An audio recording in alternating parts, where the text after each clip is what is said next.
मोहित, बेटा मोहित, अब कहाँ ढूंढूं मैं तुम्हें। मैं कहती थी मुझे भीड़ भाड़ में मत ले जाओ, पर तुमने मेरी एक नहीं मानी। अरे ऐसे गंगा स्नान से तो बेहतर मैं घर बैठे एक लोटे पानी से नहा लेती। क्या ये मेरे जीवन का आखिरी स्नान है? मैंने ऐसी इच्छा तो जाहिर नहीं की थी, बस इतना ही कहा था कि एक बार गंगा सागर ले जा। अब कहाँ ढूंढूं मैं अपने बेटे को। मोहित, कहाँ चला गया तू बेटा? कौशल्या जी रोती बिलखती उस भीड़ में अपने बेटे मोहित को आवाज लगा रही थी। मोहित, बेटा मोहित। आते जाते लोग उन्हें देखते तो, पर कोई उनकी मदद नहीं करता। वो हर किसी का हाथ पकड़कर पूछती, मेरे बच्चे को देखा है क्या? नीली शर्ट पहने था। हर कोई उन्हें अनसुना कर देता।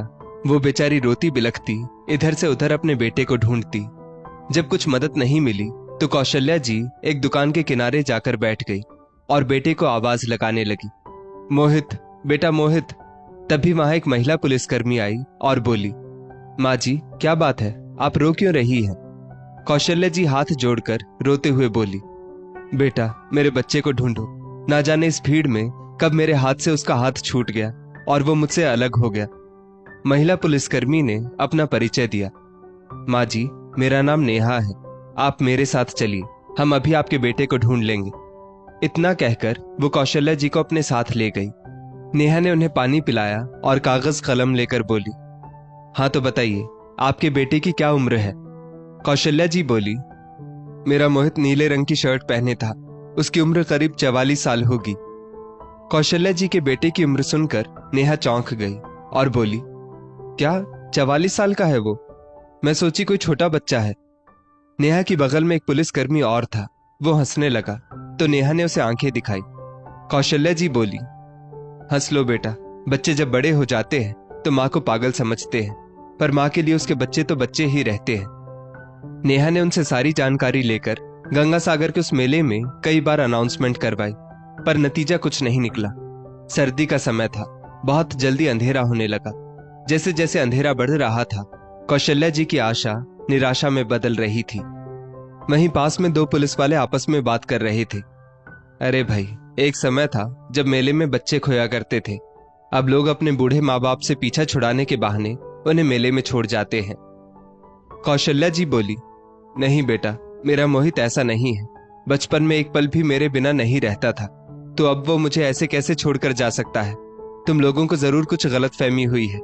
बेटा, एक बार और घोषणा करवा दो, शायद वो मुझे ढूंढ रहा हो। पुलिसकर्मी बोला, अरे अम्मा, अब बूढ़े माँ बाप बच्चों के लिए बोझ हो जाते हैं।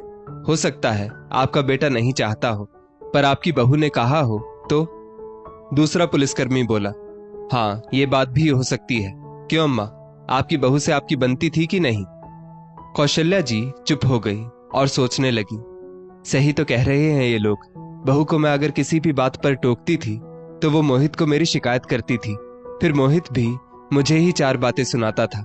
वही तो मैं सोचूं, जो बेटा मेरी बीपी की दवाई नहीं लाता था, ये कहकर कि बाहर बहुत सर्दी है, वो अचानक मुझे गंगा सागर स्नान करने के लिए क्यों लाया? इसीलिए बहू कह रही थी, खिला पिलाकर छोड़िएगा ताकि दिक्कत ना हो। मैं भी कितनी बुद्धू हूं जो उन लोगों की चालाकी नहीं समझ पाई। ये सब सोचते सोचते कौशल्या जी रोने लगी, तो नेहा उनके पास आई और बोली, मेरी समझ में एक बात नहीं आई, इतनी अनाउंसमेंट करवाने के बाद भी आपका बेटा क्यों नहीं आया? कौशल्या जी बोली, वो आएगा भी नहीं, गलती उसकी नहीं, गलती मेरी है। जब उसके बाबूजी का देहांत हुआ तो मैंने घर उसके नाम कर दिया। मैंने सोचा कहीं अचानक से मुझे कुछ हो ना जाए तो बाद में मेरे बेटे को दिक्कत होगी। मेरी सबसे बड़ी भूल वही थी। नेहा ने उन्हें सांत्वना दी और वहीं कैंप में उनके सोने की व्यवस्था करा दी और रोते रोते कौशल्या जी सो गई। सुबह हुई, कौशल्या जी की आंखें अब भी इधर उधर अपने बेटे को ढूंढ रही थी। नेहा बोली, अम्मा, कोई नहीं आया आपके लिए। तभी उधर से नेहा के सीनियर ऑफिसर बोले, क्या बात है नेहा, क्या फिर कोई अपनी बूढ़ी माँ को गंगा स्नान के बहाने यहाँ छोड़ गया? नेहा ने कौशल्या जी की तरफ इशारा किया। अफसर बोले, अब यहाँ तो इन्हें रखा नहीं जा सकता, तो जाओ इन्हें इनके घर या किसी आश्रम में छोड़ आओ। कौशल्या जी अपना सामान समेटते हुए बोली, नहीं, मैं किसी आश्रम में नहीं जाऊंगी। मैं कोई अनाथ नहीं हूं। मैं भी देखती हूं कैसे मेरे साथ कोई छल करता है। अरे जिस बेटे को पैदा किया, चलना सिखाया, आज वो अपनी माँ को भीड़ में छोड़ गया। अफसर ने नेहा को इशारा किया, नेहा बोली, माँ जी आप अपने घर का पता बताइए, हम आपको आपके घर तक छोड़कर आएंगे। कौशल्या जी बोली, तुम पुलिस वालों से कुछ ना हो पाएगा। आज तक अपनी लड़ाई मैं खुद लड़ती आई हूं, आगे भी लड़ लूंगी।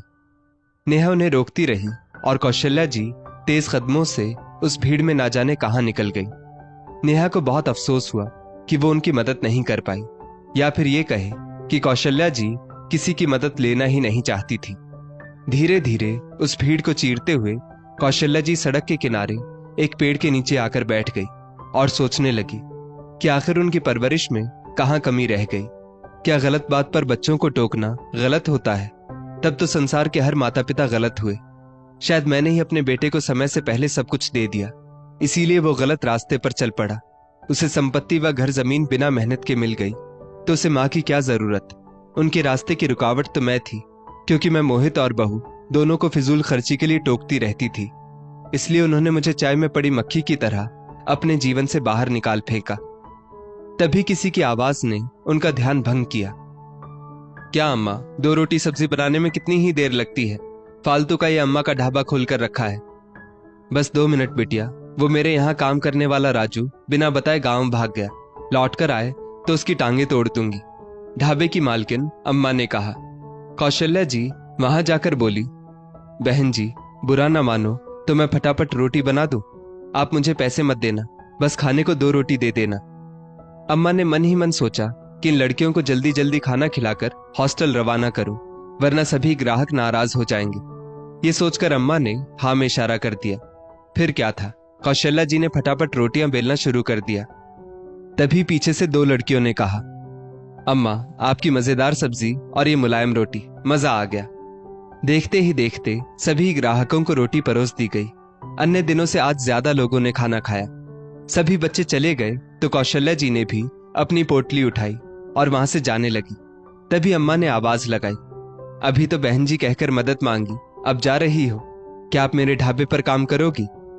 कौशल्या जी रुक गई और बोली, बहन जी उस वक्त बच्चों की भूख मुझसे देखी नहीं गई, पर अगर मैं आपकी दुकान पर काम करूंगी और आपका पुराना नौकर आ जाएगा तो आप हम दोनों में से किसी एक को निकाल दोगी।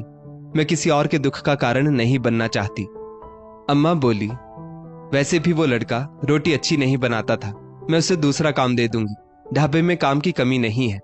अच्छा एक बात बताओ, आप रहती कहाँ हो और आपके घर वाले? कौशल्या जी रोते रोते कहने लगी, कल तक मेरे बेटा बहू सब थे, आज कोई नहीं। अम्मा सब समझ गई। वो बोली, बहन चिंता मत करो, यहाँ तुम्हें रहने खाने की कोई दिक्कत नहीं होगी और मेहनताना भी मिलेगा। दुनिया बहुत बुरी है, मैं भी इस दौर से गुजर चुकी हूँ, पर मैंने हार नहीं मानी। कल मैं किसी एक की माँ थी, आज कई बच्चों की अम्मा बनकर इस ढाबे को चला रही हूँ। शायद ये ढाबा अकेली माओं के लिए ही बना हो, आ जाओ। इतना कहकर अम्मा कौशल्या जी को अंदर ले गई। ढाबे के पीछे 2 कमरे का मकान था जिसमें अम्मा रहती थी।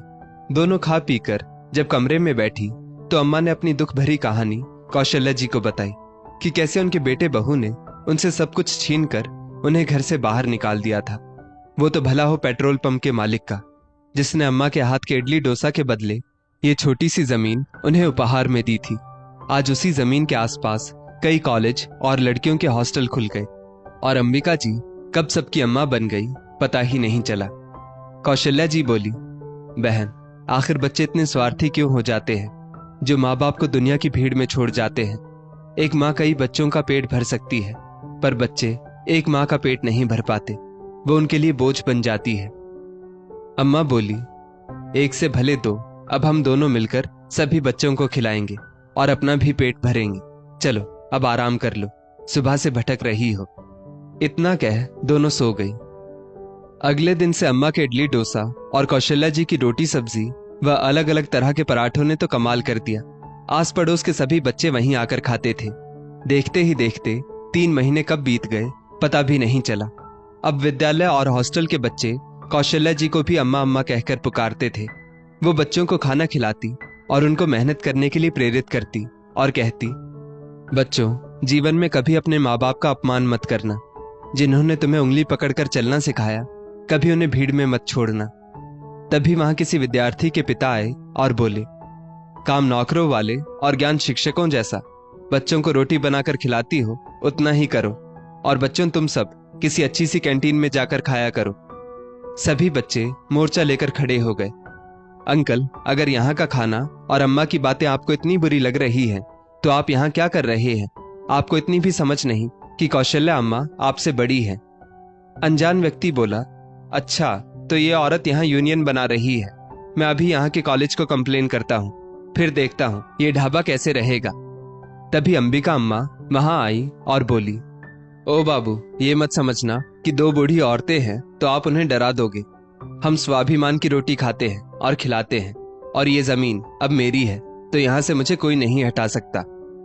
तभी उस अजनबी व्यक्ति की बेटी वहां आई और बोली, पापा, आप अम्मा से किस तरह से बात कर रहे हैं? आप लोगों के पास तो मेरे लिए कभी वक्त नहीं था। मुझे याद भी नहीं होगा कि मम्मी या आपने मुझे कभी खाना खिलाया भी हो, पर यहाँ अम्मा हम सबको अपने हाथों से खिलाती है। आप मुझसे मिलने आए थे, मिल लिए, अब जाइए। अगले दिन कौशल्या जी के मन में एक विचार आया।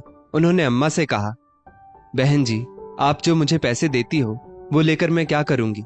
मैं सोच रही हूं क्यों ना उन पैसों से इस दुकान को बड़ा कर दिया जाए। अम्मा ने कहा, आप कहना क्या चाहती है?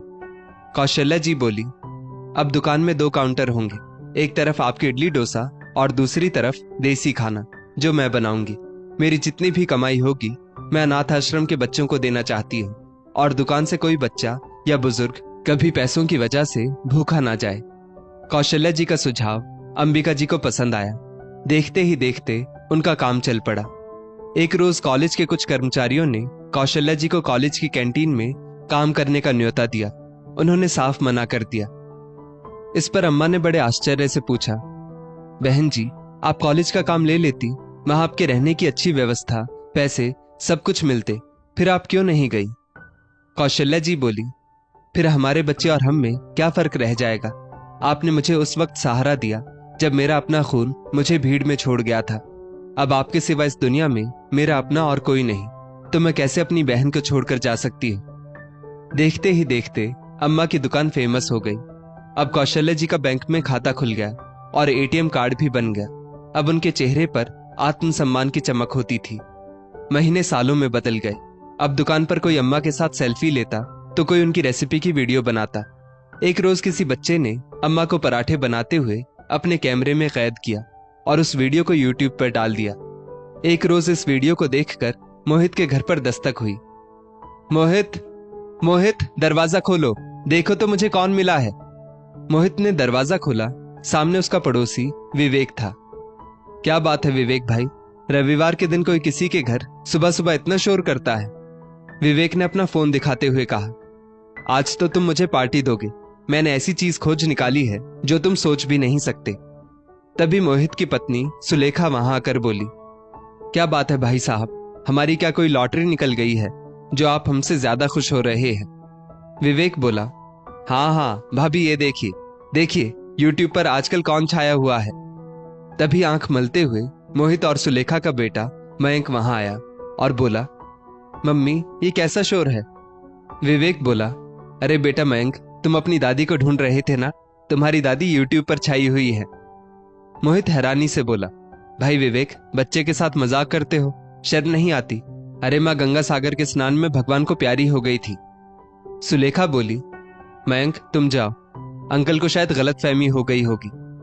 अरे नहीं, मुझे कोई गलतफहमी नहीं हुई, देखो तो आंटी जी के पराठे बगल वाले शहर में फेमस हैं।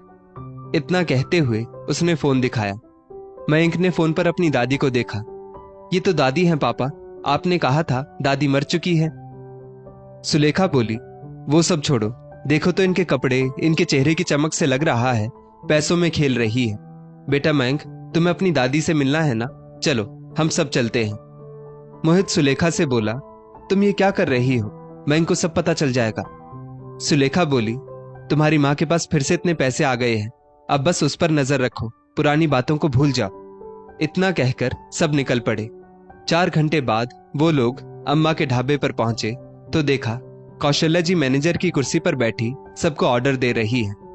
सुलेखा बोली, सुबह सुबह निकल गए थे, कुछ खाया भी नहीं, चलिए पहले कुछ खाते हैं। अचानक से उस आवाज ने पुरानी यादों को ताजा किया। कौशल्या जी आवाज की तरफ बढ़ी तो सामने का नजारा देखकर वो हैरान थी। सुलेखा भागकर कौशल्या जी के गले लग गई और बोली, माँ जी आप कहाँ चली गई थी? अरे गंगा स्नान करने गई तो वहां से कहाँ चली गई थी? आपको पता है इन 3 सालों में हमने आपको कहाँ कहाँ नहीं ढूंढा। मयंक की तो रो रो कर बुरी हालत हो गई थी। देखो मयंक, तुम्हारी दादी मिल गई।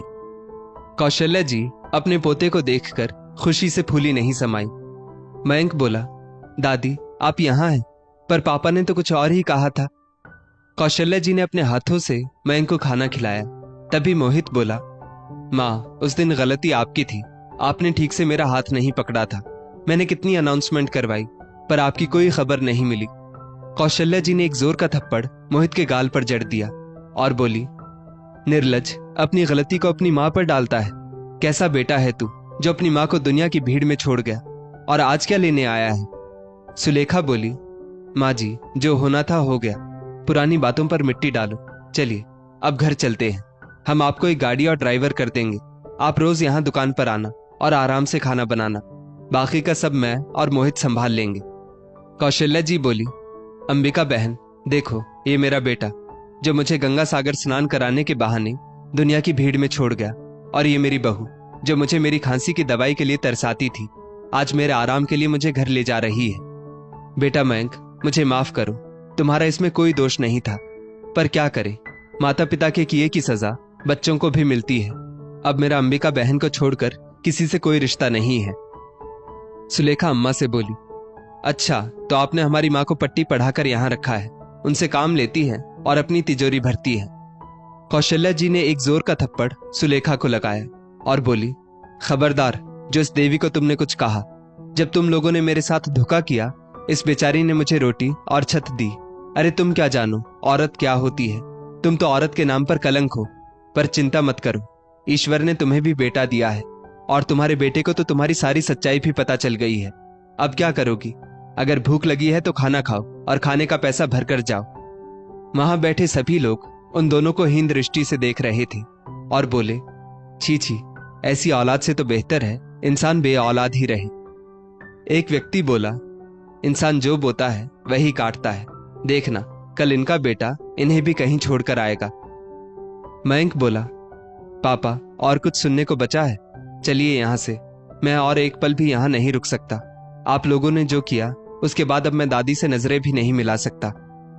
इतना कहकर वो गाड़ी में बैठ गया। मोहित और सुलेखा सिर झुकाए वहां से चले गए। आगे चलकर मयंक हॉस्टल चला गया। वो वहां से दादी को फोन करता और कभी कभी उनसे मिलने भी आता, पर कौशल्या जी ने अब बेटे बहू से रिश्ता तोड़ दिया था। दोस्तों, इस स्टोरी को लेकर आपकी क्या राय है?